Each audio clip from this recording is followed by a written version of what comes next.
Well, the last thing the American people want or need is another war in the Middle East.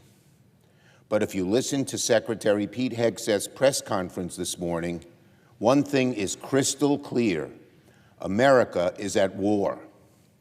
In his own words, Hegseth said, quote, "We are just getting started." You hear that, America? Pete Hegseth says another war in the Middle East is just getting started. He says more of our sons and daughters will be shipped off to fight in a foreign land. More of our taxpayer dollars will be wasted abroad instead of invested at home. Hegseth also said, quote, "We are accelerating, not decelerating." Hegseth said more bombers and more fighters are arriving just today. What is Hegseth talking about? Are we putting boots on the ground? Are we depleting our strategic munition reserves? Is there a time limit or limit to our engagement in Iran? We have no clue, because Hegseth is more interested in sound bites than explanations. And Hegseth said, quote, "Death and destruction from the sky all day long," unquote. This is not how an intelligent, prudent, sober-minded military leader speaks. Just the contrast between the serious tone of General Kane, who spoke next to Hegseth, and that of Hegseth, who was almost gleeful about going to war, is stark. What Hegseth said this morning is embarrassing and childish. So to anyone around here who thinks we're not at war, listen to Hegseth's press conference. It's little more than microwaved cable news drivel. But what he is saying loud and clear is this: we're at war, and this administration is signaling more escalation ahead. This is insanity. Americans just spent the last 2 decades fighting and dying in the Middle East, and Pete Hegseth says we're back for more. How many parents watch their kids ship off and fight and die in Iraq and Afghanistan?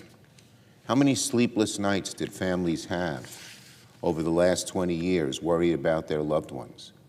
How many headlines did we watch over the decades of troops getting shot down, of convoys being attacked, of wounded soldiers returning home forever scarred by the horrors of war? How many billions of dollars were wasted? How much anguish and suffering and grief did America endure? And now Pete Hegseth says he'd be happy that we're going to do it all over again. He says this new war is just getting started. This is madness, and we don't even know what the administration's plan is.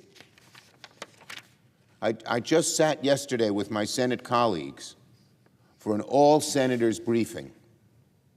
And let me show you how much clarity we got out of that briefing. Zero. Even after the briefing, we walked away with zero clarity about what Donald Trump's goal in Iran is. After my briefing this week and Hegseth's press conference this morning, it is clear they are widening the war in Iran. And I fear now more than ever that we are going to put boots on the ground, and that's precisely what the American people fear. We still don't know how long we'll be there. We still don't know what Donald Trump is even trying to accomplish. This is not how you conduct foreign policy. This is not how you conduct defense policy. And the fault for the chaos is entirely with Donald Trump. Trump is manic. Whatever pops into his head, he says immediately. He picks one plan one day, then he picks the total opposite the other. He doesn't think it through. He doesn't check the facts. And nobody around him has the guts to stand up to him and tell him, Mr. President, you're wrong. He is surrounded by yes men. This is dangerous. Just yesterday, as Trump launches America into a war with Iran, he goes ahead and slams and critiques Zelensky and calls him a name, the P.T. Barnum of Ukraine. This is insane. Donald Trump is manic, blasting one of America's friends as they fight for survival and are beginning to make gains against Russian forces. Insane. And certainly not how you conduct foreign policy. Well, Mr. President, now this body, here in the Senate, we have a chance to say enough to Donald Trump's military insanity. Today, the Senate will vote to discharge a bipartisan resolution led by Senators Kaine, Schiff, Paul, and myself to put a halt to military activity in Iran without congressional approval. The resolution is the Senate Republicans' chance to put pressure on Donald Trump's manic decision to drag us into war.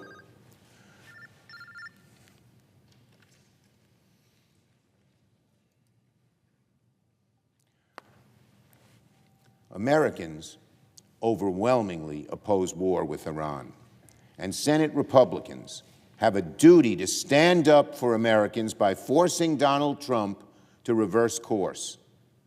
Today, every senator, every single one, will pick a side. Do you stand with the American people who are exhausted of forever wars in the Middle East, or stand with Donald Trump and Pete Hegseth as they bumble us headfirst into another war? To my colleagues, if you're tired of wars in the Middle East, support our resolution. To my colleagues, if you don't want America to get dragged into another conflict that spirals out of our control, support our resolution. Take a stand, do the right thing, support this resolution.